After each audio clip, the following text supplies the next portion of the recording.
Hello అండి, ఎలా ఉన్నారు అందరూ? ఈరోజు టేస్టీగా ఉండే క్విక్గా అయిపోయే జీరా రైస్ తయారు చేసుకుందాం రండి.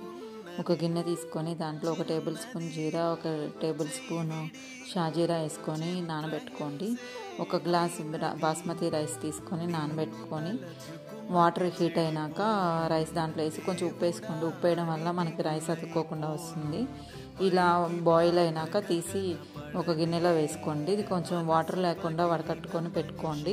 వేడిగా ఉంటుంది కదండి, బౌల్లో నుంచి తీసి వాటర్ అంతా వెళ్ళిపోయినాక ఒక ప్లేట్లో పెట్టుకొని బాగా ఆరబెట్టేసుకోండి. ఇప్పుడు పొయ్యి మీద కడాయి పెట్టేసుకోండి. మనము ఇందాక షాజీరా జీరా నానబెట్టాం కదండి, అవి సపరేట్ చేసుకోండి. ఇప్పుడు కడాయిలో 2 టేబుల్ స్పూన్ గీ, కొంచెం ఆయిల్ వేసుకోండి. ఆయిల్ బాగా హీట్ అయినాక మనం షాజీరా అది వేసుకున్నాం కదా, అది వేసుకొని మిర్చి, బఠానీ, కరివేపాకు, కొంచెం మిరియాల పొడి వేసుకొని అంతా కలబెట్టుకోండి. అంతే అండి, టేస్టీగా ఉండే జీలకర్ర రైస్.